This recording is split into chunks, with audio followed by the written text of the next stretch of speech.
네, 이번에는 전국 주요 이슈와 법적인 쟁점들 자세히 짚어보겠습니다. 조기현 더불어민주당 법률위 부위원장, 강전의 국민의힘 대변인과 함께하겠습니다. 어서 오십시오. 안녕하세요. 네. 자, 이재명 후보의 공직선거법 위반 사건의 파기환송심 첫 공판 일정이 정해졌습니다. 오는 15일 오후 2시인데 대법원의 선고도 이례적으로 빠른 속도였다, 이런 이야기가 나오고 있는데요. 고법도 지금 상당히 속도를 내고 있는 것 같아요. 그렇습니다. 전례가 없는 상황입니다.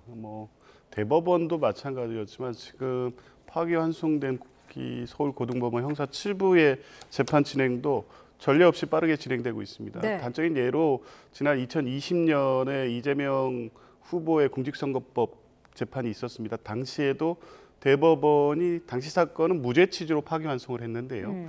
5일 만에 소송 기록이 넘어갔고 그로부터 한 달 반 만에 1회 기일이 잡혔었습니다. 지금 당일 그 다음 날 소송 기록이 넘어가고 바로 배당이 되고 배당받은 재판부가 집행관 송달을 하고 또 5월 15일로 1회 기일을 벌써 지정했습니다. 전례 없이 빠르게 되고 있고요. 어떤 의도와 방향, 목표가 정해진 재판을 진행하고 있다는 의구심을 지울 수가 없습니다. 네. 재판부가 바로 이재명 후보에게 이제 소환장을 보냈고요. 집행관에게 촉탁서도 보냈습니다. 우편 발송과 인편 송달을 동시에 시도하는 거잖아요. 네, 보통은 이제 우편 송달로 하는데요. 그러면 우체국 등기로 간다라고 생각하시면 될 것 같습니다. 근데 이재명 대표는 지금까지 모든 사건에 있어서 송달 자체를 잘 받지 않는 모습들을 보였거든요. 네. 그것이 말하자면 법원에 현저한 사실로서 알려져 있었기 때문에 이번에는 우편 송달이 원칙입니다만 인편 송달을 함께 진행한 것으로 보이고 결과적으로는 지금 대법원에서도 유례 없었다라고 말씀하시지만 보통 다른 사건들도 대법원에서는 심리를 한 번 정도 하고 선고를 합니다. 지금 이 사건 같은 경우에도 두 차례의 심리가 있었기 때문에 그리고 말하자면 대법원 2부로 갔다가 같은 날 전원 합의체로 회부가 됐다는 것이 조금은 독특할 수 있겠습니다만 법조계에서는 이 사건이 전원 합의체로 회부될 것이라고는 모두들 예상을 했어요. 왜냐하면 부에서 판단하는 것이 적당하지 않은 경우에 전원 합의체로 넘길 수 있는 규정이 있는데 이 사건은 1심과 2심의 그 판단이 완전히 달랐었던 부분들 그리고 국민적 관심이 있었기 때문인 것이죠. 대법원에서는 처음에 한 달여 동안 이미 준비를 했던 것으로 보입니다. 그래서 너무 이례적이다라고 보기는 어려울 것으로 보이고 고등법원에서도 어쨌든 지금 상황에서는 이재명 대표 측에서 서류를 내지 않아도 지금까지의 사건 기록으로서 판단할 수 있는 부분들이 있거든요. 그래서 아마도 선거일 전에 여기에 대한 선고를 하겠다는 의지를 보여준 것이 아닌가라고도 생각합니다. 네, 공판기일에는 이재명 후보가 직접 출석을 해야 되는데 15일이면은 대선을 한 19일 정도 남기는 시점이거든요. 출석을 할까요? 어떻게 보시나요? 원칙적으로는 출석 의무가 있습니다만 지금 아시다시피 11일에 이제 후보 등록이 이루어지면 선거 운동이 개시된 이후입니다. 현실적으로 가능할지 모르겠습니다. 아마 당일 일정에 따라서는 지방 일정이나 여러 가지 토론 일정이나 이런 그 중차대한 국민의 선택을 받기 위한 선거 운동이 진행 중인데 미리 지정했다고 해서 그 일정을 지금 비워놓을 수 있는 상황도 아니기 때문에 아마 이제 후보 캠프나 변호인들은 가능할지 여부를 여러 가지를 검토할 텐데 상황에 따라서는 기일 변경 신청도 할 수도 있고요. 그럼에도 불구하고 재판부가 그걸 허가하지 않는 경우에는 불출석 가능성도 있죠. 그리고 이 사건이 파기환송심이고 유죄 취지라는 대법원의 판단이 붙어 있기는 하지만 어쨌든 항소심 재판부, 사실심 재판부가 판단하기 때문에 그대로 대법원의 판단을 그대로 판결해야 되는 것은 아닙니다. 변론 절차를 진행을 해야 되고요. 그에 따라서는 이 대법원의 판단 취지에 대한 변호인단의 검토도 필요하고 그에 따라서 대법원 파기환송의 취지에 반대하는 배척할 수 있는 새로운 주장이나 증거가 있는지도 준비를 해야 됩니다. 그러면 15일 기일이 지정됐다고 해서 무조건 진행해야 되고 무조건 출석해야 되고 그날로 변론을 종결해야 되고 그런 건 아닙니다. 새로운 증거가 나오지 않으면은 그 대법원 판단에 귀속이 돼야 되는 거잖아요. 그렇습니다. 그리고 지금 이재명 대표 측에서도 알고 있기 때문에 어차피 유죄 판단이 나올 것이고 양형에 대한 문제만 남은 것이거든요. 근데 이재명 대표 같은 경우에는 가중 요소들이 굉장히 많이 있습니다. 선거인의 그 판단의 굉장히 중요한 부분, 이것은 이번에 대법원 선고에 있어서도 짚은 부분이 있는데 이러한 것들이 가중 사유로서 있다는 것이 1심 판결에도 들어가 있었거든요. 그리고 당선되지 않았다라는 것이 오히려 감경 사유로 들어가 있기도 했습니다. 그럼에도 불구하고 징역 1년이라는 선고가 나왔었는데 이게 대법원에는 양형기준표라는 게 있어요. 네. 이게 공시가 되어 있는데 이렇게 가중 사유들이 있는 경우에는 벌금형으로 만약에 선택을 한다고 해도 최저점이 500만 원입니다. 그리고 지금 같은 경우에 사건도 2개가 연결되어 있는 거고요. 이게 뭐 100만 원 미만으로 나오기는 실질적으로 불가능하다라는 것에 대해 이재명 대표 측이 알고 있기 때문에 이게 지금 15일 날 만약에 공판기일을 하면은 바로 선고가 이루어질 가능성이 높거든요. 그러면은 어떻게 해서든 이번에 조기 대선 이전에는 선고가 나지 않도록 기일 변경 신청이라든지 변호인 선임을 하는데 시간이 걸린다라든지 이런 식으로 이야기를 해서 선거일 전에는 판결이 나오지 않도록 하지 않을까라고 생각합니다. 네. 자, 선고 시점 말씀하신 대로 지금 관심인데 어쨌든 어떻습니까? 저 일반적으로 봤을 때는 지금 상황에서는 대선 전에라도 판단은 가능한 건가요? 가능한 거고 지금 서울고등법원 형사 7부는 네. 그럴 적극적인 의지를 가지고 절차 진행을 하고 있는 것으로 보입니다. 네. 그래서 일반적인 다른 사건에 비추어 굳이 법원이 왜 이렇게 서둘러서 이 선거에 관여되고 정치 관여에 대한 문제 제기가 계속 되고 있는 상황에서 서둘러 선고를 하려고 하는지 납득할 수 없다는 겁니다. 물론 이 공직선거법 재판을 신속하게 진행하라는 조희대 대법원장의 원칙과 방향 제시가 있긴 했지만 통상적인 사건에 비추어 지금 이재명 후보는 제1야당의 대선 후보이고 지지율 1위 후보입니다. 지금 상황에서는 대통령 당선 가능성이 매우 높은 상황입니다. 대법원은 법리 판단을 그렇게 했다고 하더라도 그 법리 판단 역시 1, 2심이 확연히 갈리고 기존의 대법원 판례에 비추어서 무조건 옳다라고 존중될 수 있는지에 대한 여러 가지 문제 제기가 있다고 하면 유권자의 선택을 받을 국민의 판단에 받을 기회가 있어야 되는 거죠. 법원이 사실상 어떤 후보의 자격을 결정해버리겠다. 이런 의지를 갖고 지금 재판 절차를 진행하는 게 맞느냐. 그럼으로써 국민, 그 유권자의 선택권을 배제하는 결과가 초래됐을 경우에 그 이후의 후과를 사법부가 감당할 수 있겠는가. 이러한 절차 진행에 대한 국민적 신뢰를 회복할 수 있겠는가. 이런 부분에 대한 어떤 지금 파기환송심 서울고등법원 재판부도 마찬가지고요. 대법원 역시도 그 부분을 심각하게 검토하고 고민해봐야 될 문제라고 봅니다. 국민의 판단을 받을 기회가 있어야 한다라고 말씀을 하셨는데 대법원 같은 경우에는 그 전에 어떤 그 사회적인 혼란이라든지 이런 부분이 생길 것을 우려해서 그 부분을 좀 줄여보자라는 차원에서 속도를 냈다라고 밝히지 않았습니까? 맞습니다. 지금 이 상황은 어쨌든 이재명 대표가 가장 유력한 대권 주자인 것은 사실은 상황에서 국민들의 알 권리 차원도 있는 것이죠. 네. 지금 어쨌든 대법원에서는 선거일 이전에 선고를 함으로써 유죄 취지로서 실상은 확정이 됐다라고 봐야 되는 거거든요. 네. 다만 이제 파기환송심인 서울고등법원에서는 다시 한번 양형을 정하는 것 되는데 1심과 거의 동일하게 대법원이 판단을 한 부분들이 있습니다. 그리고 앞서 제가 말씀드린 대법원 양형기준표에 따라서도 500만 원 밑으로 나오기는 굉장히 어려운 상황이에요. 그렇기 때문에 지금 이재명 대표 측에서는 이례적으로 빠르다 이런 이야기를 하고 있습니다만 우리 국민들의 눈높이에서 보았을 때도 이재명 대표 측에서 그 법원의 절차에 대해서 따르는 것이 본인이 대통령이 되겠다라고 하는 거잖아요. 그러면 헌법수호의 의지를 보여줘야 되는 것인데 지금 보여주고 있는 이재명 대표의 모습 그리고 민주당의 모습 이런 것들이 굉장히 실망스럽다라고 말씀드리고 싶습니다. 네.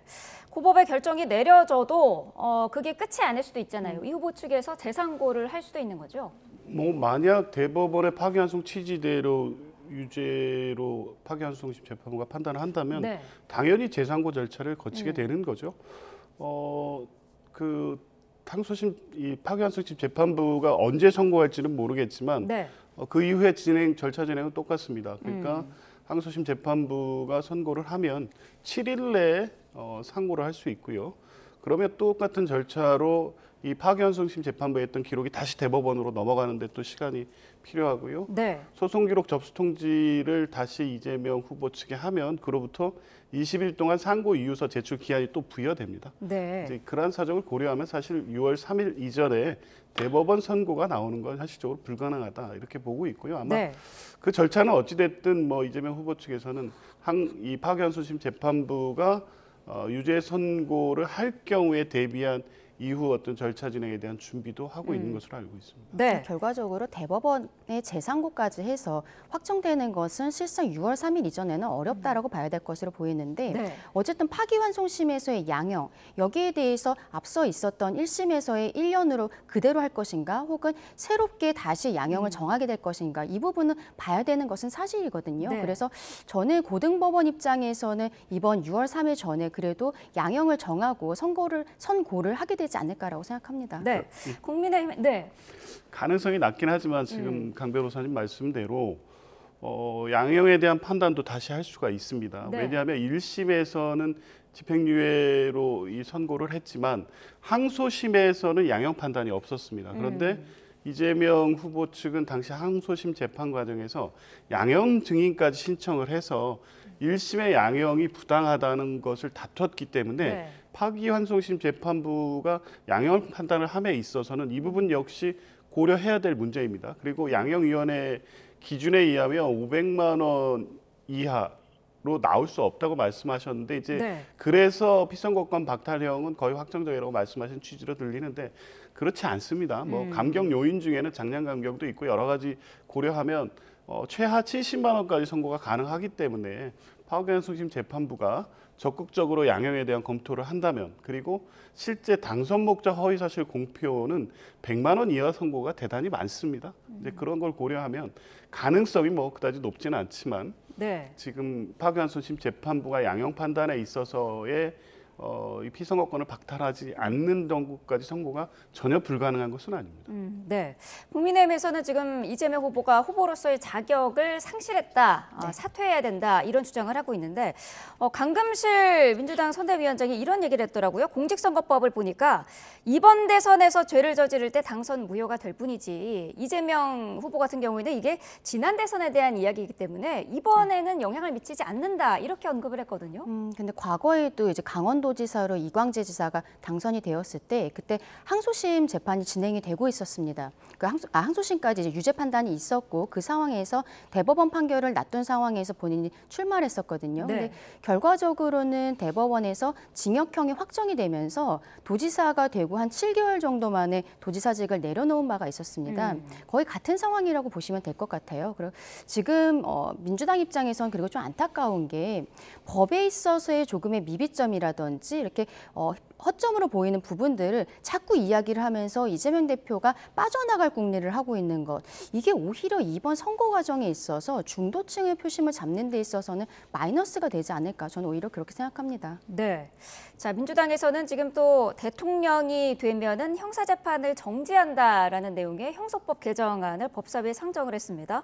이 헌법 84조에 대한 논란을 미리 조금 정리를 해보겠다 이런 생각일까요? 원칙적으로 헌법 84조의 대통령의 불소추 특권은 이 소추의 의미를 해석함에 있어서 단순한 공소 제기의 문제가 아니라 네. 재판까지도 중지되는 것이 맞다는 것이 학계의 절대 다수 의견입니다. 이제 그럼에도 불구하고 이 재판은 진행돼야 된다. 그러니까 이미 진행 중이던 재판은 계속돼야 된다는 주장을 계속하고 있는 것이고 일각에서 법조인의 이 소수가 그런 주장을 하고 있기 때문에 계속 재판에서 대통령으로 당선되더라도 이 직을 박탈하고 네. 그렇게 될 경우에 다시 선거를 치러야 된다고 하면서 국민들을 불안하게 만드는 선거전이 계속되고 있습니다. 이런 불확실성을 제거하기 위한 입법적 보완이 필요하다는 판단이고요. 네. 이게 전혀 근거가 없이 지금 이재명 후보만을 위해서 법을 만든다고 하면 뭐 문제가 될 수 있습니다만 헌법 84조의 해석상 재판의 중지가 지금까지 학계의 다수설이기 때문에 이것을 입법적으로 보완하는 건 아무 문제가 없고 만약 그 법안이 통과된다고 하면 지금 진행 중인 재판, 이 공직선거법 재판을 포함해서 대장동, 뭐 백현동 관련된 모든 재판은 중지가 되는 것이 맞고요. 이건 이재명 후보뿐만 아니라 향후에 이런 유사 사례가 발생될 경우에 국정 혼란을 최소화하기 위해서라도 좀 필요한 법안이라고 봅니다. 저는 오히려 네. 이러한 법안을 제출했다는 것 자체가 이재명 대표가 약간 뻘쭘하지 않을까라고 생각을 해요.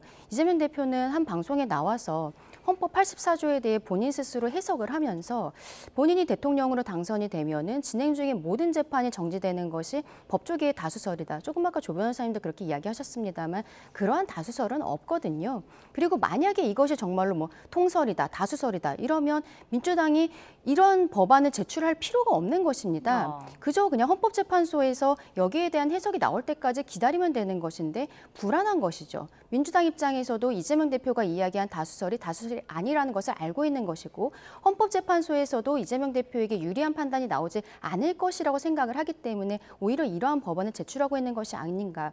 지금 헌법에서는요 84조에 있어서 해석의 그 좀 바운더리가 넓은 것은 사실이지만 이것을 지금 법률로서 그 규정을 한다는 것은 또 위헌의 소지가 있는 것이거든요. 저는 민주당이 알고 있으면서도 이렇게 진행하고 있다고 생각합니다. 네. 자, 국민의힘에서는 또 전화로도 소환장을 송달할 수 있도록 하는 형사소송법 개정을 추진하고 있습니다. 이재명 후보가 고의로 재판을 지연하는 부분을 막겠다는 거잖아요. 그렇죠. 지금 파기환송심도 이재명 대표에게 일반적으로는 우편 송달만 가는데 인편 송달까지 같이 한다라는 것은 계속 이걸 서류를 받지 않고 있다라는 거예요. 그럼 우리 전 국민이 다 알고 있지 않습니까? 그러니까 지금 이 형사소송법을 개정해야 된다는 것은 소환장을 보내는 것이 지금처럼 원칙으로 하되 이게 뭐 정당한 이유 없이 받지 않는 경우 이럴 때 있어서는 그리고 본인이 공소 사실을 알고 있다라든지 이런 상황에 있어서는 전화로도 소환장을 받은 것과 같은 효과를 내도록 그러한 개정안을 지금 발의를 한 것입니다. 네, 민주당은 어떻게 보고 계실까요? 지금 국민의힘은 오로지 이 대선에서 어떻게든 이재명 후보를 주저앉히기 위해서 불필요한 입법을 한다고 볼 수밖에 없는 겁니다. 만약에 이 입법 된다고 보십시오. 이재명 뭐 통과될 가능성도 없지만 이재명 후보에 대한 송달 문제 때문에 이 법안을 만든다는 거 아닙니까? 그러면 이 법이 적용될 경우에 이재명 후보에 대한 송달 절차를 빨리 진행할 수는 있겠습니다만 향후 모든 재판에서 국민들이 그 피해를 다 받게 됩니다. 전화 송달로 가능하다고 하면 그게 지금 국민 전체의 어떤 그 공정한 재판을 받을 권리에 이 적법 절차 원칙에 맞을까 하는 문제는 전혀 생각을 하지 않는 것 같아요. 전화 송달이 편리는 하기는 하죠. 그런데 이제 전화 송달의 방식이라든가 또 실현 과정이라든가 이 과정에서 실제 재판받는 피고인이 그 절차를 놓치게 될 가능성도 이런 것도 배제할 수 없습니다. 이런 부분에 대한 검토는 전혀 없이 그냥 이 뭐 명분을 주장하기 위해서 이재명 후보는 재판을 지연하고 있고 회피하고 있고 어떻게든 시간을 끌어서 이 선고를 밀어보겠다고 하고 있으니 그런 부분을 자꾸 부각시키기 위해서 이 말도 안 되는 입법을 하고 있는 것인데요. 적어도 이재명 후보와 관련된 재판을 빼고 이 국회 입법부로서 헌법기관으로서 이런 방식으로 특정인에 대한 어떤 정치적인 해를 가하기 위해서 법안을 이렇게 만드는 게 입법부로서 할 일인가 하는 생각이 듭니다. 어떻습니까? 그 이후에라도 혼란을 초래할 만한 개정안이라고 보시나요? 저는 그렇게 생각하지 않고요. 지금 앞서 말씀드린 것처럼 소환장 송달이 원칙으로 되어 있습니다. 네. 지금 구자근 의원이 발의한 내용은 하지만 지금 뭐 이재명 대표처럼 다른 피고인들도 그럴 수가 있는 것인데 공소 사실을 알고 있는 예외적인 경우에 있어서 전화 송달을 하겠다라는 거거든요. 네. 이러한 것들은 오히려 사법 절차가 조금 더 명확해지고 그리고 이걸 우편을 받지 못하는 경우들도 있는 거예요. 그러면 오히려 알 수 있는 부분들을 더 제공하는 이러한 역할도 있다고 생각합니다. 그 문제 구체적인 문제까지 검토 안 됐을 것 같아서 한마디 더 덧붙여 말씀을 드리면 보이스피싱 범죄 중에 제일 많은 게 뭡니까? 검찰청 사칭 보이스피싱입니다. 네. 법원의 송달 문제를 전화로 한다고 하면 그런 다른 범죄가 개입될 여지도 대단히 많습니다. 이런 부분에 대한 검토는 전혀 안 하신 것 같아요. 네, 자, 이 부분은 여기까지 듣도록 하고요. 한덕수 전 총리 어제 대선 출마를 공식화했습니다. 개헌을 완료하고 임기 3년에 이제 즉각 퇴임하겠다 이렇게 선언을 했는데 어떻게 보셨습니까? 자격도 없고요, 성공하지도 못할 그리고 가서는 안 될 길을 가셨다고 봅니다. 네. 사퇴의 변에서 이 길이 없다면 뭐 갈 수밖에 없는 결단을 하겠다 이런 취지의 말씀을 하셨어요. 그 길이 아닙니다. 그런데 어떻게 그런 판단을 하게 됐는지 납득할 수가 없습니다. 한덕수 대행은 윤석열 정부의 실패한 총리 그리고 무능과 독선으로 점철돼서 결국 대통령의 파면으로 끝난 이 정부의 가장 책임이 있는 분 중에 하나이고요. 비상계엄 내란에도 관여돼 있습니다. 그리고 그 이후에 헌법재판관의 미임명 등 헌법 절차 진행을 스스로 막고 나선 책임도 있습니다. 물론 그게 탄핵 심판 절차에서 탄핵이 기각됐다고 해서 다 면책된 게 아닙니다. 위헌 위법이 확인된 거거든요. 이런 여러 가지를 종합해 보면 이 정부 이전에 했던 뭐 그것을 성과로 보고 또 그럴 만한 자격이 있다고 아무리 내세웠다 한들 지난 2년 8개월 동안의 행적에서 대통령커녕 고위 공직자로서 자격이 없다는 부분이 다 확인된 분이 지금에 와서 무슨 명분과 어떤 뭐 자격으로 대선 출마를 선언했는지 이해할 수 없고요. 네. 지금까지는 아무래도 이제 국민의힘 경선이 진행되고 있음에도 불구하고 그 후보들 중에 이재명 후보와 의미 있는 승부를 벌일 만한 지지율이 나오지 않기 때문에 그 대안으로 모색돼서 거기에 고무돼서 출마하셨나 모르겠는데 제가 볼 때 이 잘못 들어선 길이 그 길이 아니었다는 것을 확인하는 데는 며칠 안 걸릴 것으로 봅니다. 네, 민주당 측의 그 입장을 한 가지 더 듣기 위해서 여쭤보면은 그 전날 민주당이 최상목 전 부총리 탄핵을 시도한 것에 대해서 기자들이 질문을 했는데 여기에서 우리나라 정치 수준이 이 정도인가 실망했다 이렇게 또 한 전 총리가 언급을 했었습니다. 어떻게 들으셨나요? 최상목 그 부총리에 대한 탄핵은요. 한덕수 대행의 출마 때문에 어쩔 수 없이 한 겁니다. 이 탄핵소추안은 3월 21일에 제출돼 있었습니다. 탄핵소추 사유는 비상계엄 내란에 대한 위헌 위법 문제도 있고요. 네. 재판관을 임명하지 않은 위헌 위법이 있습니다. 탄핵 사유는 충분하다고 봤고요. 다른 뭐 분들에 대한 탄핵은 떠나서 최상목 대행의 탄핵소추안이 헌법재판소에 갈 경우에 탄핵 인용 확률이 가장 높은 이 분이었습니다. 그럼에도 불구하고 대통령 권한 대행으로서의 국정훈련을 최소화하기 위해서 소추안을 하지 않은 것뿐이었습니다. 그런데 한덕수 권한 대행이 사퇴를 하고 대선 출마를 하면 지금까지 그 밑에서 한미 통상협상을 진행해 왔고 더군다나 통상협상 과정에서 베센트 미 재무장관의 그 공개적인 발언에 의하면 통상협상을 대선에 이용하려는 인상을 받았다고 했고 그래서 본인들에게 유리한 방향으로 이 협상이 진행된다는 것을 인정한 바가 있습니다. 최상목 대행이 대통령 권한 대행으로서 남은 30여일 동안의 직무를 수행한다고 했을 때 지금 한미 통상협상이 제대로 진행될까? 그리고 공정한 선거 관리가 가능할까? 전혀 아닌 겁니다. 탄핵을 할 수밖에 없는 사유가 추가된 거죠. 물론 이게 탄핵 사유로 들어가지는 않습니다. 이제 원래 제출된 탄핵 소추 안대로 판단을 받아야 되는 문제였지만 네. 최근의 어떤 정치 상황상 최상목 대행이 대통령 권한 대행을 지금 수행할 경우에 발생될 어떤 위험이라든가 국민적 피해가 탄핵을 함으로써 얻게 될 이익보다 훨씬 크기 때문에 그 위험성을 최소화하기 위해서 불가피한 탄핵이었습니다. 그래서 본인 때문에 어쩔 수 없이 민당은 정치적 부담을 안고 안 탄핵에 대해서 이것을 한국 사회의 정치 전반을 비판하는 소재로 삼았다는 것은 부끄러움을 모르는 발언이었던가 봅니다. 일단 미국 그 베센트 재무장관의 발언에 대해서 우리 정부 측에서는 그렇지 않다라고 부인을 했고 오히려 미국 측의 그 발언의 경위에 대해서 확인해달라는 요청을 했다는 것을 밝힌 부분이 있고요. 지금 최상목 경제부총리에 대해서 탄핵안을 여기에 대해서 가결을 시키려고 했었다는 것은 우리 국민들께서 어떻게 보실 것인가. 이게 이미 뭐 국회에 올라가 있던 것은 사실입니다만 잠깐 좀 뒤로 빼놨었죠. 왜냐하면은 여기에 대해서 국민적인 저항이 있을 것이라는 것이 예상됐기 때문입니다. 비상계엄 상황에서도 그때 국민의힘의 지지율이 바닥을 찍었을 때 다시 그것이 급상승할 수 있었던 것은 저는 민주당의 실책이 있었다고 생각하고 그 과정에 있어서 가장 컸던 것이 당시 한덕수 권한대행에 대한 탄핵 소추가 아니었나라고 생각을 합니다.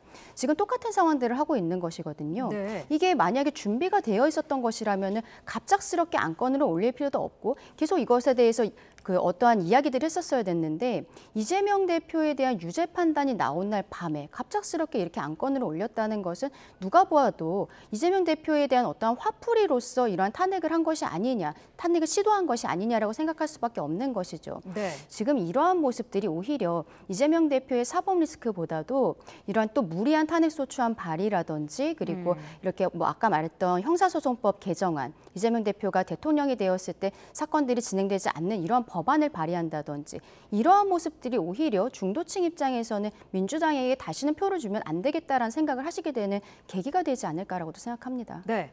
그래서 어쨌든 대행 체제가 됐습니다. 이주호 권한대행이 어제 이제 첫 국무회의를 열긴 열었는데 정적수에 대한 논란이 좀 있었습니다. 이거 법적으로는 괜찮습니까?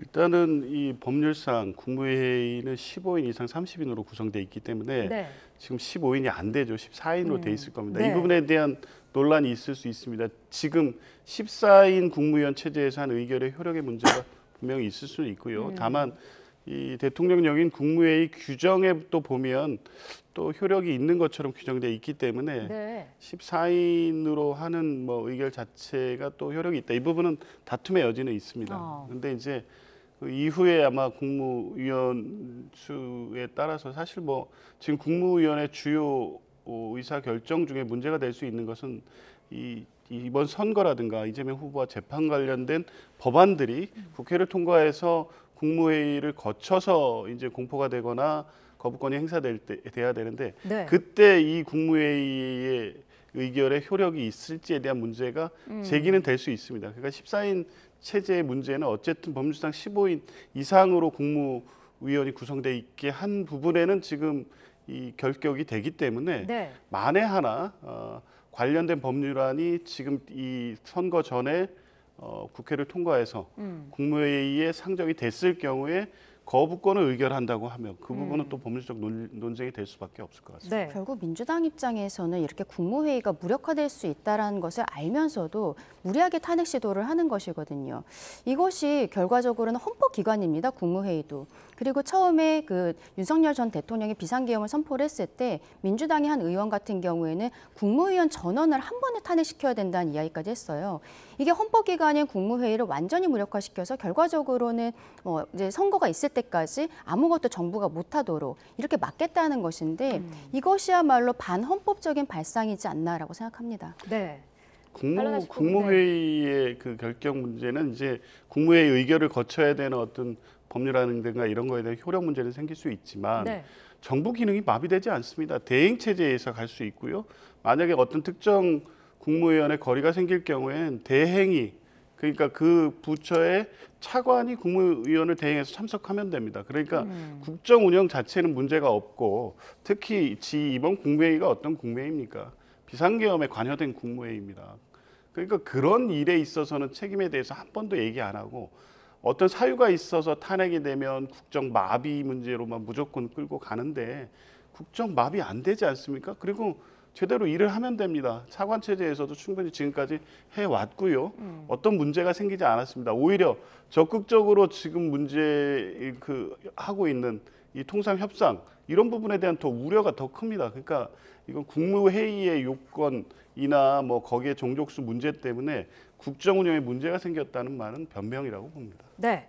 자, 오늘 중요한 일정이 하나 있습니다. 국민의힘 최종 대선 후보가 결정이 되죠? 네, 오늘 오후 2시에 전당대회가 있는데요. 네. 2시부터 시작을 해서 한 3시 40분에서 4시경에는 최종 후보자를 결정하는 발표를 하게 됩니다. 네. 결과적으로는 지금 한덕수 권한대행과의 나중에 단일화 이런 이야기도 있긴 합니다만 네. 저희 당 안에서 한동훈 후보와 그리고 김문수 후보 간의 1대1 토론에 있어서도 굉장히 좀 열띤 모습들을 보여왔거든요. 그리고 4강 구도에 있어서 홍준표 후보가 가지고 있었던 이 표심이 누구에게 갈 것인가 이것도 좀 관전 포인트가 될 것으로 보입니다. 네. 당원 투표 50%고요. 일반 여론조사 결과가 50% 이걸 합산하게 되는데 김문수, 한동훈 이 두 후보에게 어떤 것이 각각 유리할까요? 일단은 뭐 한동훈 후보 같은 경우에는 본인의 출마 명분이라는 게 있는 것이죠. 탄핵에 있어서 찬성했던 부분들 그리고 앞으로의 뭐 쇄신이라든지 이런 것들을 보여준 것들이 전 장점이었다라고 생각을 하고요. 네. 그리고 김문수 후보 같은 경우에는 어떠한 안정적 국정 운영이 가능하다라는 것을 어필하지 않았나 봅니다.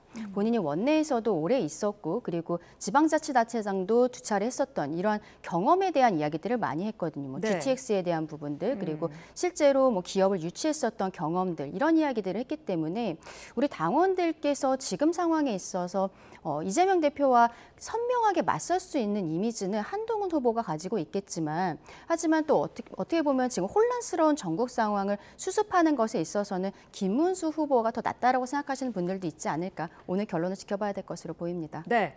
관련해서 한동훈 후보가 이재명 후보와 개싸움을 할 사람은 자신뿐이다. 이렇게 좀 거센 표현을 했는데 어떻게 들으셨나요? 그러니까 지금 이 선거 국면에서 사실은 말 한마디 한마디가 되게 민감하고 예민한데요. 깜짝 놀랐습니다. 네. 저런 표현을 쓰시길래 의도된 발언이었던 것 같아요. 왜냐하면 결국에 이제 한덕수 전 총리와의 단일화를 전제한 경선이 계속되고 있고 그 과정에서 지금 국민의힘 경선에 대한 관심도는 계속 떨어지고 있습니다. 그러니까 8강, 4강, 2강으로 이 경선 룰을 만들어 놓은 게 사실 컨벤션 효과를 누린 것 같은데 10을 어떤 전체 관심도로 본다면 국민적 관심도가 오히려 8, 4, 2로 지금 떨어져서 지금 두 분이 하는 최종 경선 정도 되면 상당히 보수 지지층의 관심이 집중된 가운데 진행되어야 할 경선이 한덕수 대행과 누가 단일화할 거냐 이 관심으로 이제 떨어졌기 때문에 그런 부분을 확실하게 부각하기 위해서 좀 강한 어떤 자극적 발언이 필요하다고 판단을 한 것 같은데요. 네. 아무래도 또 한덕수 전 총리 같은 경우에는 관료고 정치인이 아니지 않습니까? 이런 분이 과연 이재명 후보와 싸울 수 있겠느냐 이런 부분을 부각시키기에는 그런 이제 그 강한 표현이 필요했는데 개싸움은 좀 아니었던 것 같아요. 이건 국민들이 뭐 정치 자체를 싸움으로 보는 어떤 이 시각 자체도 별로 안 좋아하시는데 그거를 개싸움이라고 표현하는 건 글쎄요. 이 선거 전략상 필요했을지는 모르겠습니다만 국민들 보시기에는 뭐 그렇게 썩 좋아 보이진 않았습니다. 네. 자, 최종 후보가 오늘 선출이 되면 한덕수 전 총리와 단일화 논의를 본격적으로 하게 될 텐데 오는 11일이 후보 등록 마감이잖아요. 그 전까지 단일화가 가능할까요? 뭐 시기적으로 불가능한 것은 아닙니다. 그리고 마지막까지 생각한다면 선거일 전날까지 단일화 논의가 계속될 수도 있겠습니다만 어쨌든 보수 쪽의 후보로서 나온 것이고 그리고 윤석열 정부에 있어서 함께 했었던 분이기 때문에 저희 당과 함께하는 것이 어떻게 보면 자연스럽지 않나라고 생각은 듭니다. 다만 지금 오늘 선출되는 최종 후보의 마음도 굉장히 중요할 것이라고 생각을 하는데 단일화를 협상하는 과정에 있어서 일각에서는 콘클라베 형식 이런 이야기도 합니다만 그러한 형식은 오히려 문제가 될 것이라고 보고 우리 당원들께 한 번 더 선택을 받는 부분들이 있어야 되지 않나라고 생각을 합니다. 그런데 여기에 룰을 만드는 것도 쉽지는 않을 것으로 보여요. 이걸 여론조사 형태로 할 것인지 어떠한 형태로 할 것인지에 대한 논의 자체도 좀 오래 걸릴 것이기 때문에 다만 이제 5월 11일에 후보 등록을 할 때 그때 어떠한 당으로서 들어가지 않으면 한덕수 후보 같은 경우에는 본인이 무소속이면 그 이름이 가장 밑에 쪽에 들어갈 가능성이 높거든요. 그러면 그런 것도 문제가 있을 수 있어서 스스로도 빠르게 단일화를 해야 된다는 생각을 갖고 있지 않을까라고 보입니다. 말씀하신 것처럼 단일화 룰에 대한 논의 과정도 쉽지 않을 것 같은데 어떻게 전망하시나요? 그렇죠. 결국에 시간이 없기 때문에 그 절차를 거치는 게 만만치 않습니다. 과거 2002년에 정몽준, 노무현 그 후보 단일화를 또 하나의 시나리오 상정하기도 하는 것 같은데요. 지금 그때 상황은 완전히 다르고요. 김문수 후보가 되느냐 한동훈 후보가 되느냐에 따라서 단일화 가능성은 확연히 달라질 것 같습니다. 김문수 후보가 되면 비교적 룰 합의 이런 부분에 대해서도 금방 합의가 이루어져서 일사천리로 진행이 돼서 5월 11일 이전에 단일화 가능성이 높은 반면에 한동훈 후보는 원칙적으로는 단일화해야 된다는 입장을 갖고는 있지만 안 하실 것 같아요. 그리고 시간은 만약에 한동훈 후보가 된다면 한동훈 후보의 편이지 한덕수 전 총리의 편이 아닙니다. 5월 11일 이전에 단일화 못하면 완주가 됐든 아니면 실제 선거운동에 들어갔다가 그 이후에 단일화가 됐든 본인이 감당해야 될 문제가 너무 많습니다. 그거 감당할 수 있을까요? 한동훈 후보가 만약에 후보가 돼서 버틴다고 하면 단일화는 무산되고 한덕수 후보는 대선을 완주하기는 힘든 상황이 될 가능성이 높다고 봅니다. 네, 한덕수 전 총리가 이제 대선 출마를 선언하면서 오세훈 시장의 약자와의 동행 이 부분도 언급을 했기 때문에 오세훈 시장이 좀 중간에서 가교 역할을 적극적으로 하지 않을까 이런 관측도 나오던데요. 적극적인 역할을 하지는 않을 것이라고 생각을 합니다. 오세훈 시장 입장에서는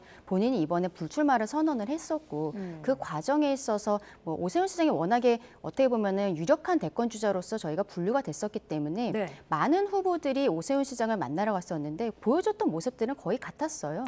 약자와의 동행이란 이 정책에 대해서 본인이 가지고 있었던 것들을 USB에 넣어서 모두에게 줬거든요. 한 명에게만 준 게 아닙니다. 어제 한덕수 권한대행과 함께 했었던 것도 결국에는 약자와의 동행을 다시 한번 어필을 하는 과정이 있는 것이고 오세훈 시장 입장에서는 저 개인적으로는 내년에 서울시장 선거를 한 번 더 나갈 가능성도 있기 때문에 그러면은 지금 과정에 있어서 누구를 돕는다라든지 이런 이런 모습을 보이는 것에 있어서는 조금 떨어져 있지 않을까. 혹시라도 한동훈 후보가 최종 후보가 되었을 때 앞서 조 변호사님 말씀해 주신 것처럼 어떤 단일화에 있어서 좀 거부하는 모습들이 있을 수 있거든요. 근데 이 과정에 있어서 오세훈 시장이 가교 역할을 하겠다라고 나섰다가 만약에 제대로 되지 않았을 때는 오히려 정치적인 타격도 있을 것이다라고 생각합니다. 네, 알겠습니다. 자, 오늘 두 분 말씀은 여기까지 듣도록 하겠습니다. 조기현 더불어민주당 법률위 부위원장, 강전의 국민의힘 대변인과 함께했습니다. 고맙습니다. 감사합니다.